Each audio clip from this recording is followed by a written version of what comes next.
My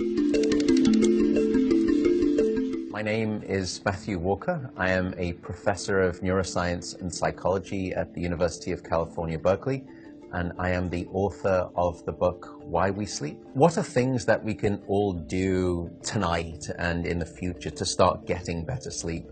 Well, beyond carving out a non-negotiable 8-hour sleep opportunity, there are probably at least 5 things that we can do. The first is that we have to try and maintain regularity. And if there's one thing that you take away from this, it would be going to bed at the same time and waking up at the same time, no matter whether it's the weekday or the weekend. Even if you've had a bad night of sleep, still wake up at the same time of day and reset. The second thing is that we are a dark-deprived society in this modern era.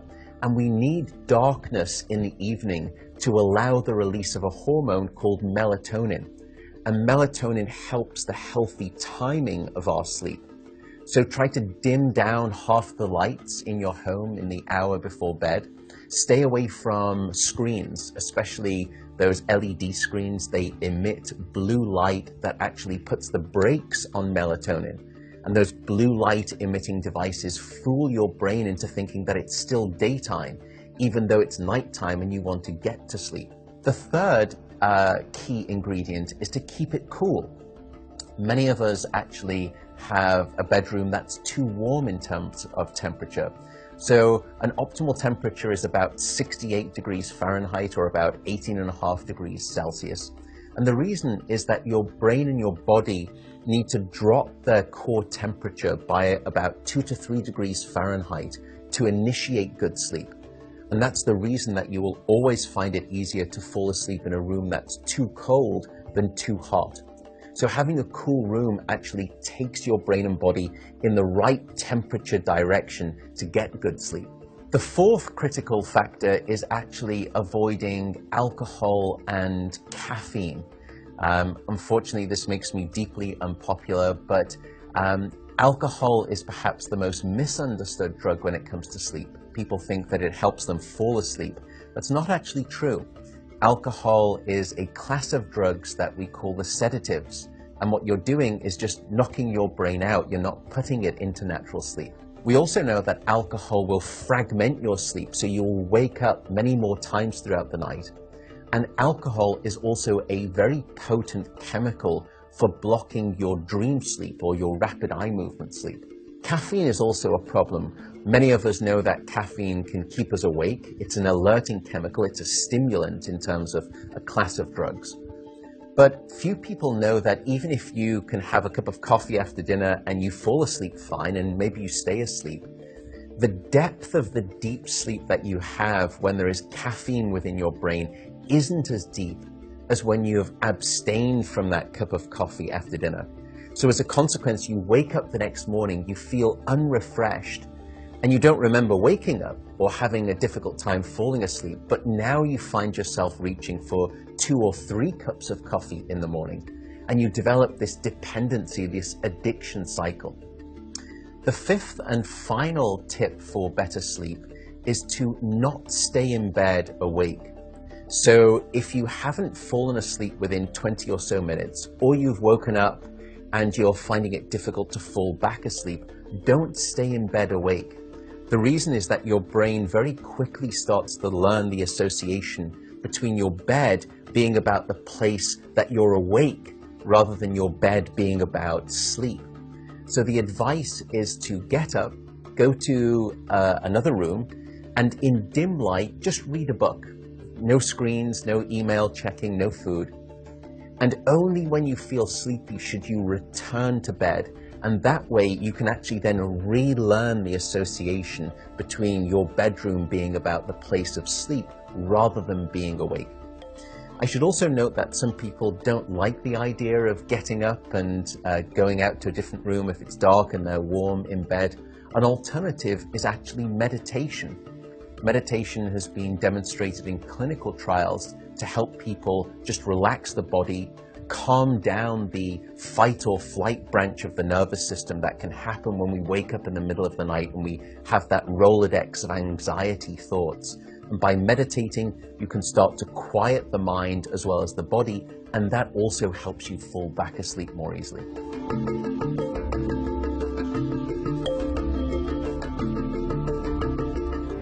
Which item in this picture do you think negatively affects people's health more than anything else? Alcohol? Cigarettes?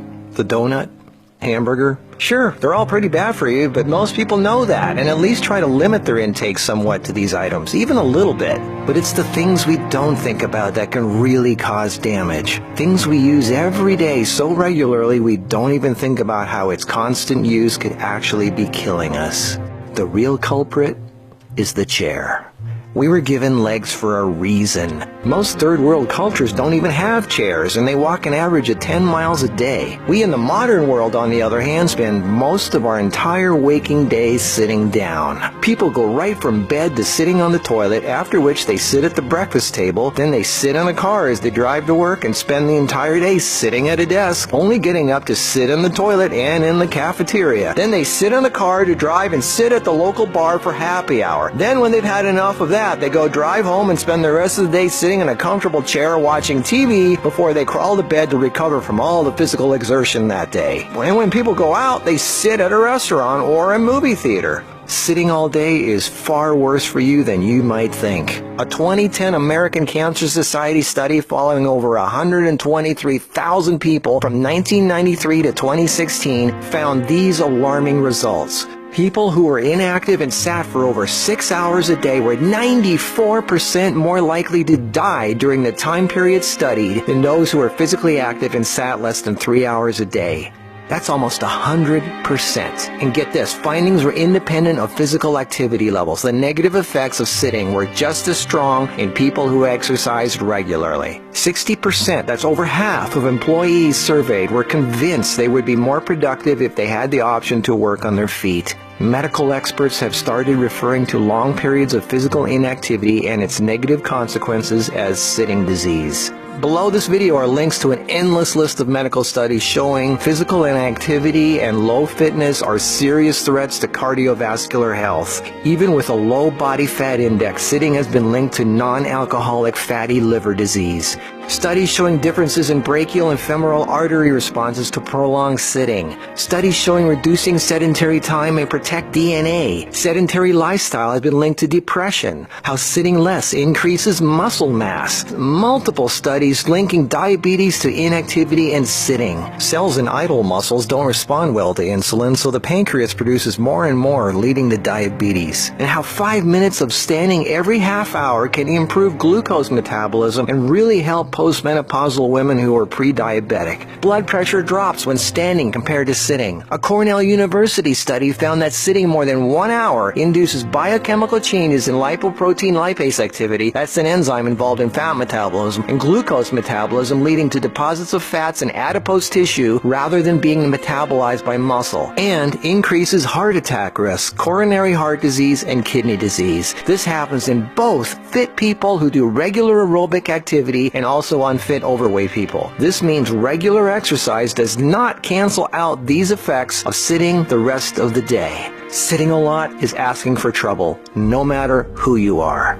Another study at the University of South Carolina found that men who reported more than 23 hours a week of sedentary activity had a 64% greater risk of dying from heart disease than those who reported less than 11 hours a week. And many of these men routinely exercised. Cholesterol, blood sugar, triglycerides, diabetes, heart disease, and a number of health problems all became apparent. Studies have linked sitting to a greater risk for colon, breast, and endometrial cancers. Sitting for long periods of time can cause blood clots to form, which can travel to the brain, causing a stroke. Speaking of blood clots, lungs are twice as likely to develop pulmonary embolisms. Lack of physical activity leads to hypertension, high blood pressure, sleep apnea, snoring, compression of spinal discs, herniated lumbar discs. The Washington Post reported sitting a lot also causes leg disorders, varicose veins, swollen ankles, deep vein thrombosis, muscle degeneration, hip pain, and worst of all, a limp, sagging rear end because the glute muscles not only don't get used, circulation is cut off from the weight of the whole body pushing down on it. Medical News Today announced that our chairs are slowly but surely killing us.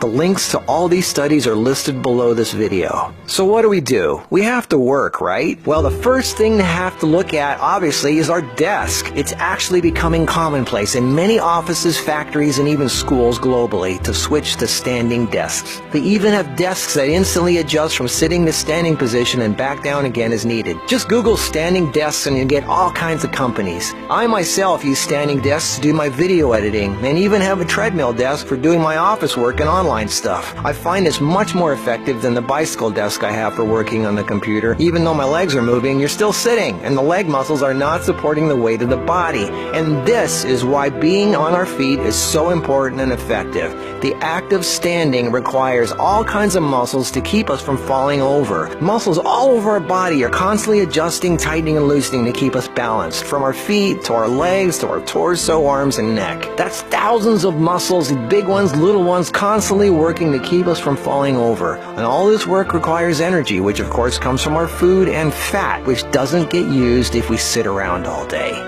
So do as much as what you normally do standing up if you can. And if you can't, stand up every half hour for 5 minutes. Even if you don't do much, just stand up. And if you really want to get things moving, the stairs instead of the elevator. Throw out the TV and do more yard work. Clean up the house more. Do more repairs. Go to the park. Walk down the street or just stand around. Anything. You are designed to be upright.